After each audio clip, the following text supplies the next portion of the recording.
matapang, may integridad at laging nasa tama. May malasakit at magmamahal sa bayan, may alam sa batas, may prinsipyo kaya dapat nasa Senado. Kay Marcoleta, may pag-asa pa. Kung gusto mo ng tunay na pagbabago, pumili tayo ng bago. Kay Marcoleta tayo. Palakpakan po natin ang number 38, Senador Rodante Marcoleta.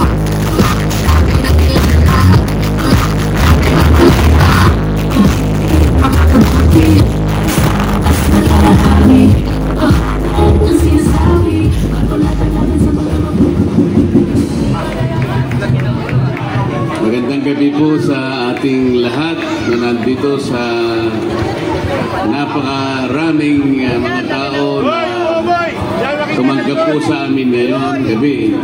Salamat po kay Mayor Yorme sa kanilang pag-imbita, si Vice Mayor Chi Atienza, ang aking kaibigan, Senatoriable, Senador Gringo Onasan, at kayo pong lahat ay pinasasalamatan namin dahil kahit po pagod na siguro kayo at marami po kayong gawain, ay nagsadya po kayo para magkita-kita po tayo at magkakamustahan. Ako po si Dante Marcoleta. Ako po ay tumatakbo bilang senador, independent, ngunit ako po ay inadapt ng PDP laban. Kaya ko po naisipan na nagpasya na maging senador ng ating bansa. Napakarami po kasi ng ating mga problema na hinaharap. Halimbawa po ngayon, kung tatanungin ko kayo, kung masaya po kayo sa napakamahal na presyo ng pangunahing bilihin ngayon, napakamura po ba ng presyo ng pagkain ngayon? Napakamura po ba ng presyo ng kuryente ngayon? Baka naman po yung gamot medyo mura na po. Yung pagpapospital, mura na rin po ba? Ibig pa po nyo sabihin ay napakahirap pa ng buhay natin ngayon? Kung sa bagay, alam mo, totoo po sinasabi nyo kasi itong January lang, sang-ayon sa survey, 63% na po ng ating mga mamamayan ang nagsabi na ang pagkakaramdam nila sa sarili nila ay mahirap pa rin sila. 63%. Masyado pong mataas yun. Masyado mataas yun.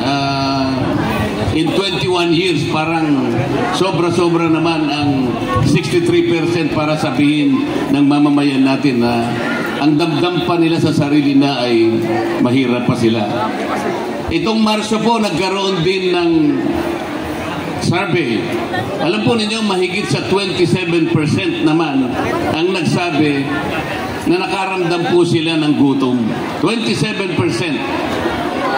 Ang ibig sabihin po noon, halos higit sa 7 million na pamilya po ang nakararanas ng gutom sa kanilang buhay.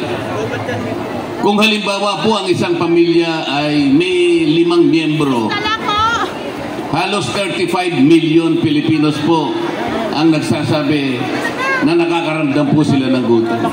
Totoo po ito. Napakarami po ng problema ang hinaharap ng ating bansa. Sa ngayon po, pati po yung ating pagiging iisang bansa ay nalalagay sa alanganin. Yung pagkakahuli sa ating dating Pangulo ay nakapagbibigay po ng malaking kalungkutan sa napakarami pong mamamayan ng ating bansa. Kahit saan po ako pumunta, kagagaling ko lang po 2 days ago sa Puerto Princesa, dumaan po kami ng Bacolod, dumaan po kami ng Katarman sa Samar, Borongan, Samar, Siquijor, Dumaguete, nakarating po ng Catanduanes, at nung isang araw po ay hinabol ko po yung pagtitipon dito sa Paco, sa Maynila. At hanggang ngayon po siguro kayo nararamdaman ninyo ang kalungkutan na nangyari. Hindi natin inaasahan. Napakabilis ng pangyayari. Bakit po sa kabila ng lahat ng ating hustisya ay gumagana sa ating bansa? Mula po sa pinakamababang hukuman ng ating bansa hanggang sa pinakamataas na tribunal, ang ating Supreme Court, gumagana po.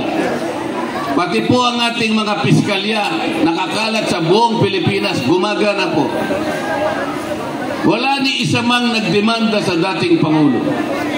Pagkatapos bigla na lamang po nakukunin siya. Siya'y lilitisin, siya'y uusigin at hahatulan ng banyagang hukuman. Sino po sa inyo ang makatatanggap ng ganung pangyayari?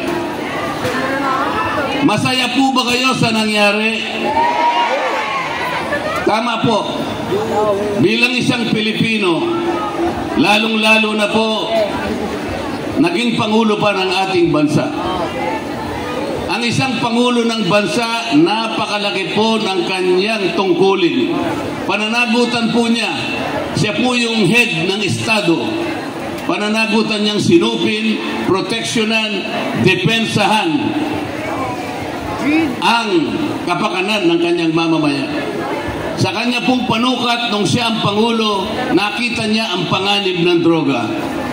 Sa kanyang palagay, kung hindi po niya lalabanan ang lumalaki at lumalalang problema sa droga, masisira po ang ating lipunan. Mawawasak ang mga pamilya. Yun po yung kanyang inuna. At wala pong nagdemanda sa kanya nung itaguyod niya ang laban kontra sa droga. Walang isa mang nagdemanda sa kanya. Ang katotohanan po, yung kanyang programa ay binadyetan pa ng ating pamahalaan. Hanggang sa yon ay may sa katuparan at nakita naman po natin ang tagumpay ng kanyang kampanya laban sa droga. Marami po dito sa Maynila yung mga eskinita na hindi na dating nadadaanan dahil sa takot ng ating mamamayan. Naging bukas lahat, naging malaya, naging ligtas, pati gabi malayang nakadadaan ng ating mga kababayan. Sa Quezon City po, bibigyan ko kayo ng magandang halimbawa, yung kahabaan ng Commonwealth Avenue. Magmula sa Pilcoa at Tagusca hanggang doon sa Fairview. May 7 hanggang 8 barangay po ang nakalatag sa kahabaan ng Commonwealth Avenue. Nung wala pa yung kampanya sa droga, merong 35 hanggang 40 insidente ng holdapan at pagnanakaw araw-araw doon sa kahabaan ng Commonwealth Avenue. Pagkatapos ng laban sa droga na yan, doon lamang nagkaroon po ng kapayapaan.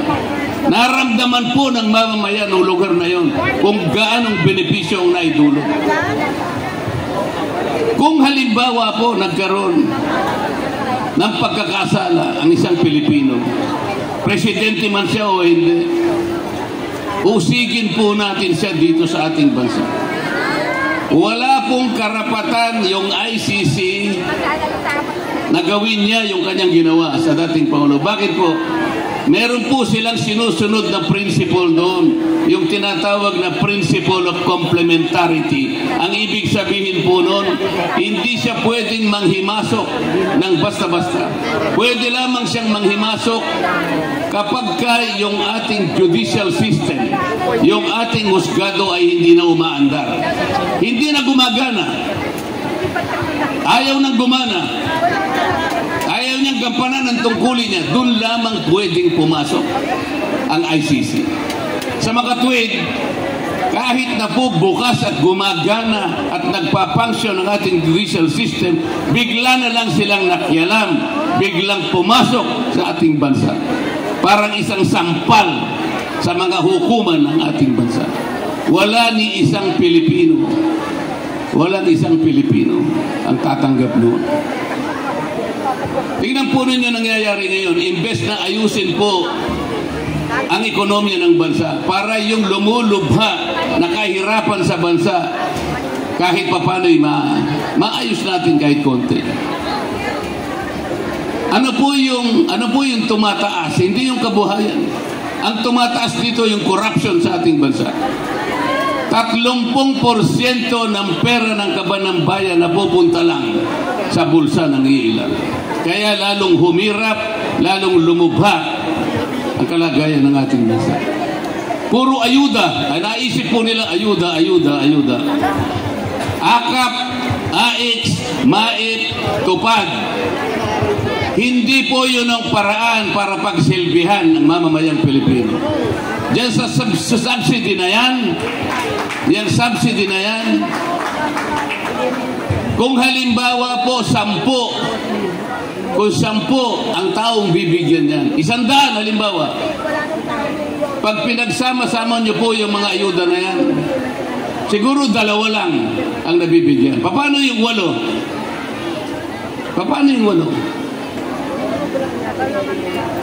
Alam po ninyo, mas magandang gawin natin pag naging senador kami uli, lalo na kaibigan senador Gringo Onasan, para sa ganon ay yung ayuda ay may palaganap natin sa buong mahihirap nating mga kababayan. Ang mahihirap nating kababayan ay almost 5.5 households, katumbas ng halos 29 million Filipinos.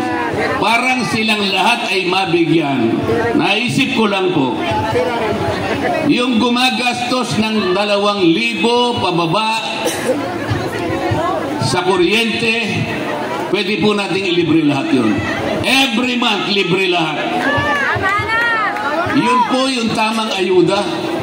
Kasi lahat po doon mabibigyan. Mangyayari po yun, po pwede yun. Ang gagawin po natin, para bumaba yung presyo ng kuryente na matagal ko nang gustong gawin, tanggalin po natin yung 12% VAT. Bababa ang kuryente. Pagbaba ng kuryente, ang iniisip pa namin, yung kumukonsumo ng 2,000 pababa. Tandaan po ninyo, pwedeng mangyari ito eh. Halimbawa po ang pamilya nyo, 2,000 pesos pababa. Pwedeng ilibre po yun. Bakit? Eh yun pong binibigay nilang ayuda pag pinagsama-sama ninyo, 4 piece, MAIP, AX, tupad, AKAP. Alam po ba ninyo kung magkano yun? 194 billion pesos. Kung ginagasta nila yon at kung naibibigay sa lahat ng tao na mahirap, okay, bakit mahirap pa tayo? Kanina po tinanong ko kayo, talagang mahirap pa tayo. Kasi po hindi naman nyo kasi masyadong pinipili kung sino yung binoboto ninyo. Matagal na po silang nandyan sa Senado. Yung iba po nakatatlong balik, yung iba 4 na beses na. Sana po nasa inyong mga kamay naman po yun eh. Nasa inyong kapangyarihan po yun eh. Kung pipiliin po ninyo, magsimula po tayo sa Mayo 12. Kung pipiliin po ninyo, sa ngayon po kasi, aminin mat nila ho, hindi. Talaga pong yung Senado ngayon, kumbaga sa niluto, hindi natin alam kung anong klaseng luto. Iba-iba ang sahog, iba-iba ang sangkap. Basta na lang niluto, sa tulong po ninyo, niluto ninyo yung Senado, pero hindi natin alam anong luto po ito. Kasi kung paksiw po ito, alam po natin kung anong sahog ang ating kukunin. Kung sinigang, alam po natin. Tingnan po niyo yung record ng mga kasama. Tingnan po niyo yung record. Tingnan po niyo yung record. Anong record? Nagkahirap-hirap na nga tayo eh. Yung ba yung record?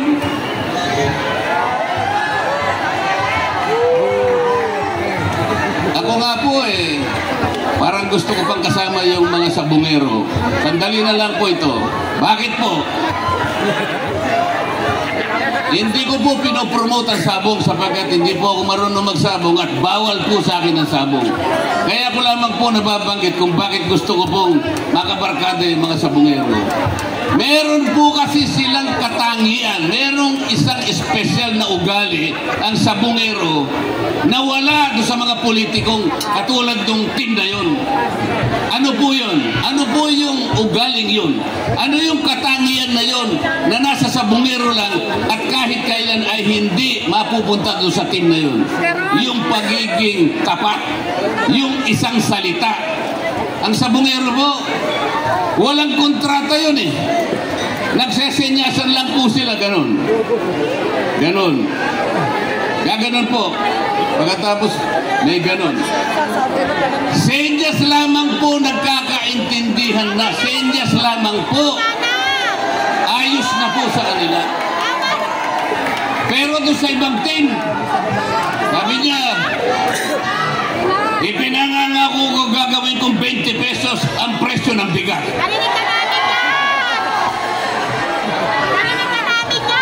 Ang sabi pa po doon sa team na yun, I am not going to assist the ICC in any way, in any form.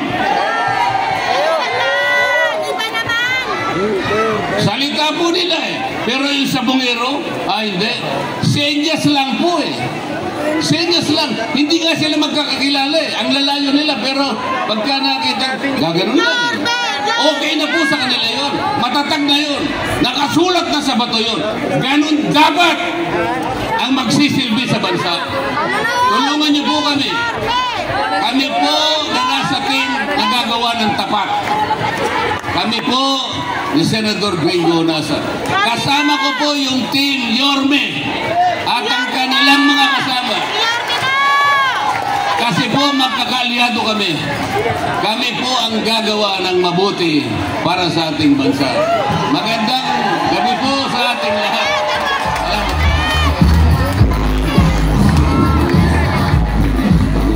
Maraming